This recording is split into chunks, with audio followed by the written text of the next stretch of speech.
آج ایک شہید کا ذکر کریں گے جو کربلا کا شہید ہے، اور اس کی صفت واللہ اگر ہمارے جوانوں کے اندر آ جائے، دشمن کچھ بھی کرے ہمیں شکست نہیں دے سکتا. اور یہ صفت جن شیعہ قوموں میں تھی، آج خدا نے ان کو نام بھی دیا ہے، عزت بھی دیا ہے. اس شہید کا نام ہے نافع ابن ہلال. خوبرو جوان، خوش ہیکل جوان، بہترین تیر انداز، یعنی نوجوان بھی تھا اور اس کی تعریف کی گئی ہے. قداور، خوش ہیکل، شکل کا اچھا، شجاع اور بہترین تیر انداز. کہتے ہیں جب یہ میدان میں گیا تو اس نے لشکر یزید کو للکارا اور آواز دے کر کہا کہ انا علی نیاتنا و بصائرنا، اے لشکر یزید یہ مت سمجھنا کہ ہم جو لڑنے آئے ہم کنفیوز ہیں. فرمایا ایک ہدف لے کر ہم کربلا کے میدان میں اترے ہیں. جب انسان کا ہدف ہو چراغ بجھا بھی دیا جائے امام حسین کو چھوڑنے کے لیے تیار نہیں ہوتے. اور فرمایا ہدف بھی ہے، نظریہ بھی ہے، اور ہم صاحب بصیرت ہیں. صفت بصیرت، صاحب بصیرت وہ ہوتا ہے جو حق اور باطل کو پہچاننے کی تمیز جس بندے کے اندر. کہ امام حسین جب ان کو ٹیسٹ کر رہے ہیں کہ مجھے یہ بتاؤ کیا میں نے حلال محمد کو حرام کیا یا حرام محمد کو حلال کیا، تو بتاؤ تو مجھے مارنے کے، یعنی کفر تب ہو کہ جب میں حلال کو حرام کروں یا حرام کو حلال کروں. سارے خاموش ہیں. کہنے لگے کہ جس کا کلمہ پڑھتے ہو، جس نے ہمارے لیے کہا کہ لحمہ لحمی و دمہ دمی، جس کا خون نبی کا خون، جس کا گوشت نبی کا گوشت. کوئی جواب نہیں تھا، کنفیوز تھے. کہ ان بدبختوں میں سے ایک بدبخت ابن سعد کو یہ کہتا ہے کہ ابن سعد یہ بتا کہ ہم حسین کی تقریر سننے کے لیے آئے ہیں یا حسین کو قتل کرنے کے لیے آئے ہیں.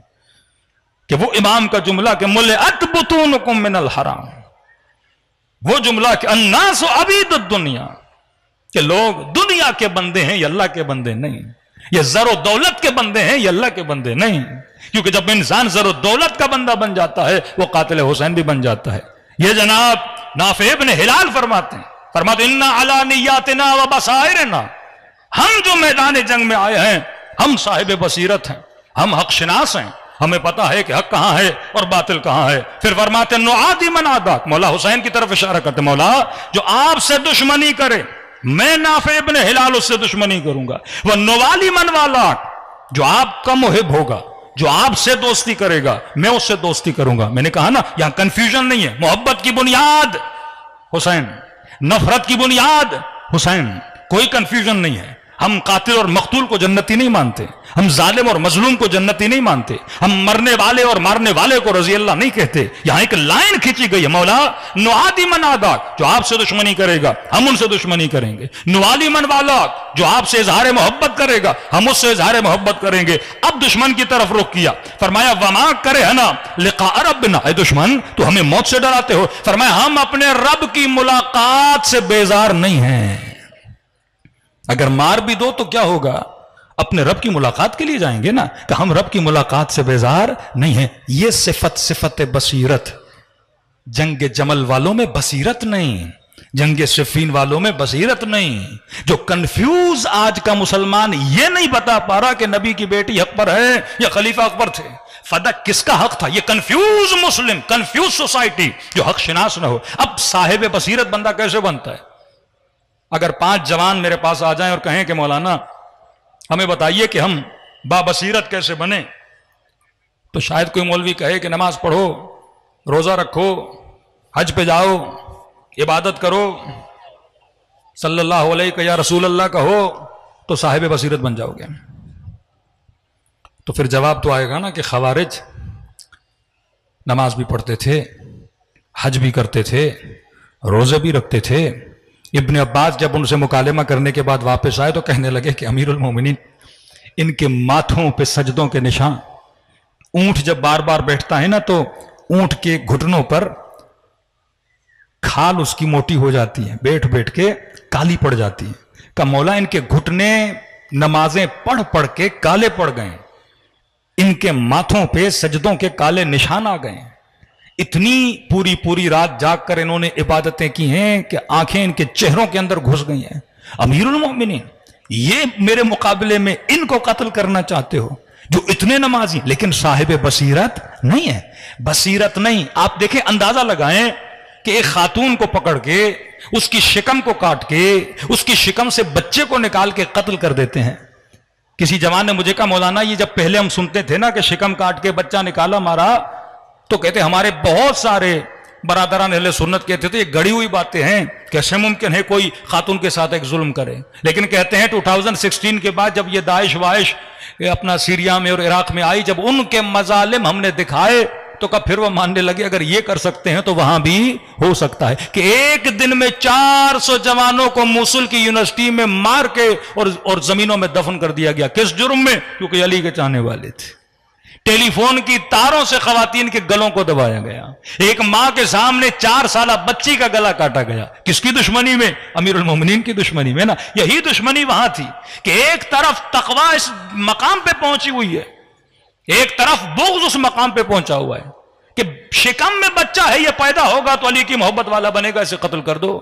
اور دوسری طرف گلی میں کھجور بندہ لے کے جا رہا تھا، اس سے لڑائی کر رہے ہیں کہ یہ کھجور کسی اور کی ہے، تم نے کسی کا مال غصب کیا ہے. یعنی ایک طرف کھجور کی عدالت پہ لڑ رہے ہیں، دوسری طرف ننھے سے بچوں کو کیا کر رہے ہیں؟ قتل. کیونکہ صاحب بصیرت نہیں تھے. اب اگر کوئی جوان کے مولانا ہم صاحب بصیرت بننا چاہتے ہیں، نماز پڑھوں تو بصیرت والا بن جاؤں. خوارج نے کم نمازیں پڑھی، روزہ رکھوں صاحب بصیرت بنوں. کم روزے رکھے، پورا سال روزے رکھتے تھے. کم حج کیے تھے انہوں نے کہ شمر کے لیے ملتا ہے کہ 17 حج کرنے والا یہ بندہ ہے. کئی حج اس نے پیدل کی ہیں. لشکر یزید کا مؤذن ہے، یعنی یہ اذان دیتا تھا، لوگ نماز پڑھتے تھے. ابن سعد مدینے میں پیدا ہوا، امام حسین کے ساتھ بڑا ہوا ہے. بصیرت کہاں سے آتی ہے؟ فرمایا بصیرت کے لیے معصومین یا رسول خدا کچھ کلو دیتے ہیں. یہ قرآن جو اصول بیان کر رہا ہے نا کہ لعنت اللہ علی القوم الظالمین، خدا کی لعنت ہے مثلا ظالموں پر، یہ ایک نشانی دے رہا ہے کہ ظالم ہوگا تو میرا نہیں ہوگا. یا رسول علی کا ہاتھ بلند کر کے من کنت مولاہ فہذا علی مولا، مسلمانوں کو دکھا رہے ہیں نا. چلو دوست کی معنی لے لیں، جس کا دوست میں اس کا دوست علی، جو مجھے دوست رکھتا ہے وہ علی کو دوست رکھے. یہ کلو دے رہے ہیں کہ با بصیرت بننا، علی سے کبھی دشمنی نہ کرنا. کہ تیسری ملاقات میں ابن سعد یہ کہے کہ بغضاً لابیک، حسین تیرے بابا کے بغض میں. اس بدبخت کو یہ نہیں پتا کہ جس سے محبت کرنی ہے تو اسے بغض کر رہا ہے. جو قابل محبت ہے اس سے تو نفرت کرنے لگے. جس مسلمان کی محبت اور بغض مکس ہو جائے، اسے یہی نہیں پتا آج تک کہ میں نے محبت کس سے کرنی ہے، میں نے نفرت کس سے کرنی ہے.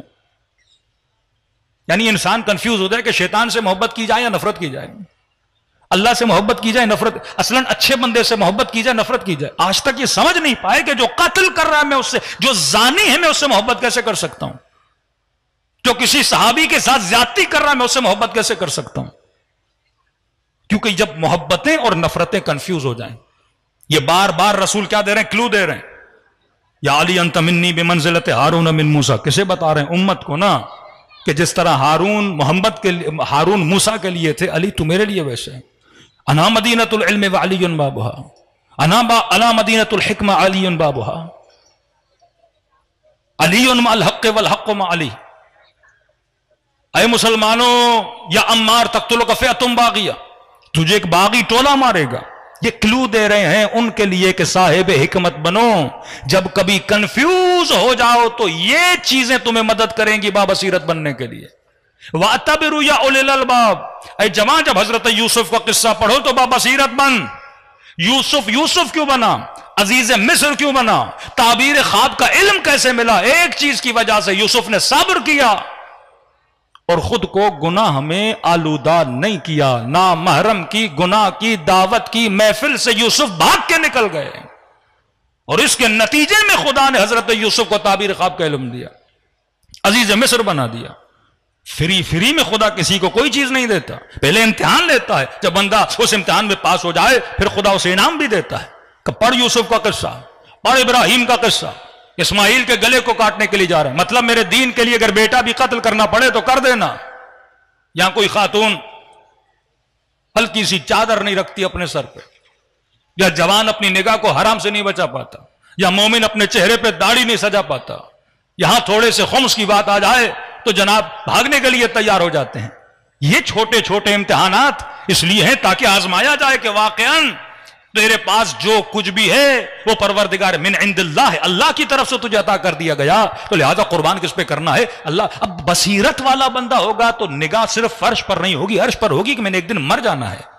دنیا دارالامتحان ہے، یہاں جو کچھ امتحان ہے، مجھے جو کچھ ملے گا وہ آخرت میں ملے گا۔ تو فرمایا جب جن میں بصیرت نہیں تھی، یہ مشہور روایت اہل سنت کی کتابوں میں، اپنی زوجہ کو نبی کہہ رہے ہیں، اپنی زوجہ کو، کہ جب فلاں مقام کے کتے بھونکنے لگیں تو سمجھ جانا کہ غلط راستے پر ہو۔ اب یہ کلو ہے نا، ایک واقعہ رونما نہیں ہوا، رسول پہلے بتا رہے ہیں کہ آخری زمانے میں دینہم دنانیرہم قبلتہم نساؤہم ہمتہم بطونہم، کہ آخری زمانے میں لوگوں کا دین دینار پیسہ بن جائے گا۔ جس طرح پچھلے زمانے میں لوگ جان دین کے لیے دیتے تھے، محنت دین کے لیے کرتے تھے، جو کچھ ہے بھئی آخرت آخرت آخرت، آج پیسہ پیسہ پیسہ۔ قبلتہم نساؤہم، ان کی ڈائریکشن عورتیں بن جائیں گی، زنزلیل ہو جائیں گے، عورتیں قبلہ بن جائیں گی۔ قبلہ مطلب وہ ہمیں چلائیں گی، اشاروں پہ نچوائیں گی، قبلہ بن جائیں گی۔ ہمتہم بطونہم، ہمتیں ان کے پیٹ بن جائیں گے کہ صبح سے شام تک ہم و غم ہوگا کہ رات کا کھانا کیا ہوگا۔ 6 کلومیٹر 20 کلومیٹر سفر کرے گا پیٹ کے لیے، شکم پرس بن جائے گا، بھول جائے گا کہ واقعاً دنیا میں کیوں۔ کھانے سے اہل بیت منع نہیں کرتے، گھومنے سے اہل بیت منع نہیں کرتے، کمانے سے اہل بیت منع نہیں کرتے، لیکن کہتے ہیں کھاؤ پیو، ہمتوں کو بڑا رکھو۔ قیمت امرأتن ہمت امرأ، ایک انسان کی قیمت اس انسان کی ہمت ہے، ایک انسان کی قیمت ارزش اس کی آرزو اور خواہش ہے، جتنی آرزو بلند اتنی تمہاری قیمت بلند۔ تبھی دعائے کمیل کے جملے ہیں نا کہ اے پروردگار قو علی بدنی، میرے بدن کو طاقت دے تاکہ یہ بدن تیرا خادم بنے، میں کھانا کھا رہا ہوں تاکہ طاقت ملے، اور طاقت ملے تاکہ میں تیری خدمت کروں، تاکہ جہاد راہ خدا میں جاؤں۔ یہ زبان یا آنکھیں خدمت خدا کے لیے ہیں۔ جس انسان کی پوری زندگی اپنی شکل و صورت اور صرف دنیا کے لئے، اس انسان کی زندگی تباہ ہو جاتی ہے۔ تو یہ بصیرت والوں کے لیے نبی کلو دے رہے ہیں، اپنی زوجہ کو یہاں سے گزرو گی کتے بھونکیں گے۔ تاریخ پڑھیے، کہتے ہیں جب اس مقام پہ پہنچی ہیں اور کتوں نے بھونکنا شروع کیا، بدن میں لرزہ طاری ہوا، نبی کی حدیث یاد آئی اور کہا کہ یہ نبی نے منع کیا تھا، میں آگے نہیں آ سکتی۔ لیکن ساتھ میں کچھ ایسے تھے، انہوں نے کہا نہیں، نہ یہ وہ مقام ہے، نہ یہ کتے ہیں وہ۔ کہ ممبر سے میں ہلکی سی مثال دیتا ہوں کہ آپ کراچی سے سفر کر کے حیدرآباد کی طرف جائیں، اور آپ جیسے حیدرآباد پہنچیں تو ڈرائیور کو کہیں کہ یہ حیدرآباد آ گیا ہے، لہٰذا مجھے اتارو۔ ڈرائیور کہے نہیں حیدرآباد نہیں، ابھی نوری آباد میں۔ آپ کہو نہیں مجھے حیدرآباد لگ رہا ہے، وہ کہے گا نہیں دیکھو میں 10 بندوں کو لاتا ہوں اور وہ آپ کو بتائیں گے کہ حیدرآباد نہیں ہے، کیا ہے، نوری آباد ہے۔ 10 بندوں کو پیسے دے گا کہ اس جناب کو بولیے کہ ابھی حیدرآباد نہیں آیا، اگر بتائیں گے تو یہ اتر کے چلا جائے گا۔ وہ 10 بندے خرید کے آپ کو قانع کرتے ہیں، مطمئن کرتے ہیں کہ جناب یہ حیدرآباد جیسا دکھ رہا ہے، نقشہ ویسا بنایا گیا ہے، لیکن یہ حیدرآباد نہیں ہے۔ اسی طرح سے ان کو مطمئن کیا گیا کہ یہ وہ جگہ نہیں ہے جو نبی نے کہا تھا۔ یا عمار تقتلک فئۃ باغیہ، کلو دے رہے ہیں صاحبان بصیرت کے لیے، تجھے باغی فرقہ مارے گا۔ عمار قتل ہوئے، آ کر امیر شام پاویلا، کیا ہوا کہ عمار مارے گئے۔ امت کنفیوز ہے، نبی کی حدیث تو سب کو پتا چل گئی کہ اب سب آپ کو چھوڑ کے علی کی طرف جائیں گے۔ کہ جا کے ان کو کہو عمار کو میں نے تو نہیں مارا، عمار کو علی نے مارا ہے۔ کہ وہ کیسے؟ کہ نہ علی لاتے نہ عمار مرتا، جو لایا ہے اس نے مارا ہے۔ امیر المومنین کو جب خبر پہنچی تو مولا نے کہا اس استدلال کی بنیاد پہ تو پھر جناب حمزہ کو بھی رسول نے مارا ہے۔ نہ رسول جنگ احد میں لاتے، نہ جناب حمزہ کیا ہوتے، شہید۔ بچا وہ جو صاحب بصیرت۔ اب ایک واقعہ سنیے تاکہ آپ کو پتا چلے، جو صاحبان بصیرت تھے، معصومین پہلے تربیت کرتے تھے۔ امام زمانہ اہل بیت آپ کو کلو دیں گے، نشانیاں دیں گے کہ جب پھنس جاؤ یہ نشانی، شیطان کی یہ نشانی، وسوسے کی یہ نشانی، گناہ کی یہ نشانی، نامحرم سے بچنا چاہتے ہو تو یہ نشانی، اپنے اندر یہ چیز پیدا ہو جائے تو فوراً دور ہو جانا۔ یہ کلو دیتے ہیں، جو صاحب بصیرت ہے اس چیز کو سمجھ